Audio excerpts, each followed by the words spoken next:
موقع الغزال، احنا بلقاء مع الشيخ حسن أبو رجا في برنامج ميلاديات لموقع الغزال. فاحنا يشرفنا انه نكون بضيافة الشيخ حسن حتى نلتقي معه حول رؤيته للسنوات السابقة اللي كانت وتأملاته للسنة القادمة. شيخ، ماذا يعني لك الميلاد؟ بسم الله الرحمن الرحيم. الحمد لله رب العالمين، والصلاة والسلام على سيدنا محمد وعلى آله وصحبه أجمعين، وعلى سيدنا عيسى بن مريم سيدنا المسيح، وعلى جميع الأنبياء والمرسلين.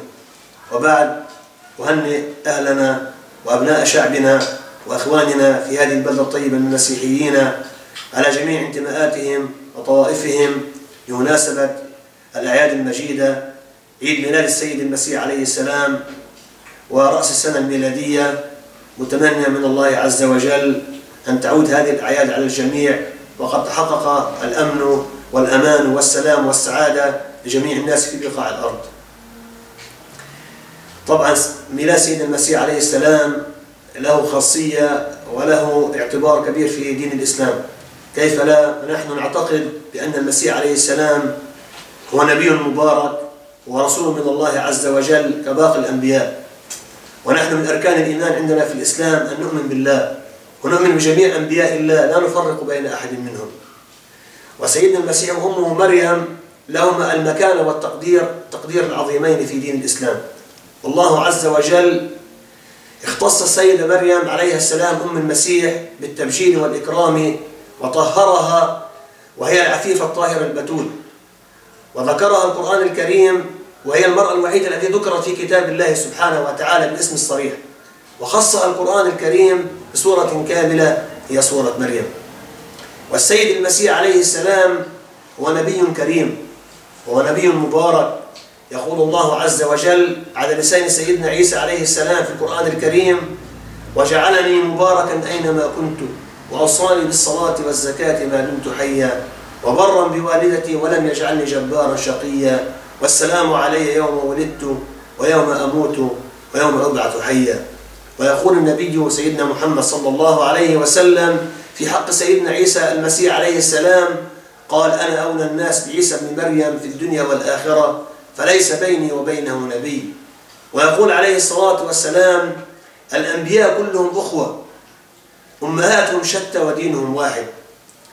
ونحن نحترم ونحب سيدنا المسيح عليه السلام كمحبتنا لرسول الله سيدنا محمد عليه الصلاة والسلام، وهذا أمر واجب في ديننا أن نحترم ونجل ونعتقد بجميع الأنبياء والمرسلين ونؤمن بهم بأنهم صفوة خلق الله ورسل الله الذين جاءوا إلى هذه الأرض ليخرج الناس من الظلمات إلى النور، ليرشد الناس إلى طريق الحق وطريق الخير وطريق الصلاح وطريق الفلاح.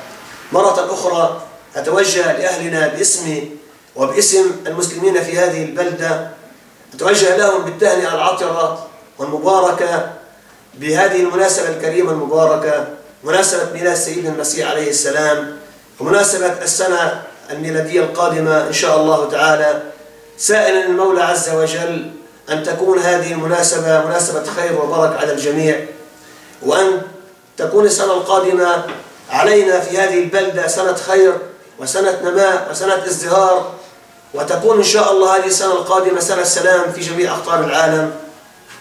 وأتمنى من الله عز وجل أن تسير الناس كلها على هدي الأنبياء وعلى تعليم المسيح عليه السلام الذي ينادي بالمحبة والرحمة والسلام.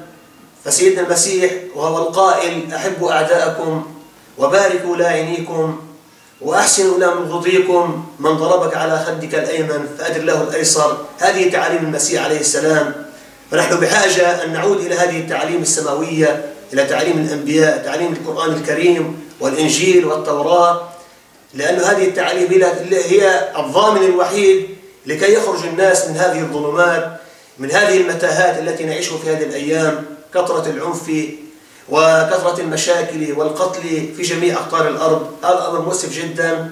نحن بحاجة أن نعود إلى هذه التعاليم، أن نسير على هدي الأنبياء، على هدي سيدنا محمد صلى الله عليه وسلم، وعلى خطى سيدنا المسيح الذي ينادي بالمحبة والسلام والرحمة.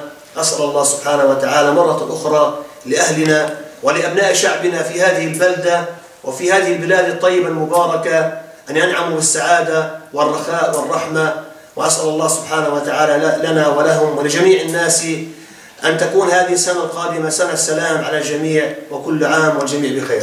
كل عام وانتم بخير. كل عام وانتم بخير.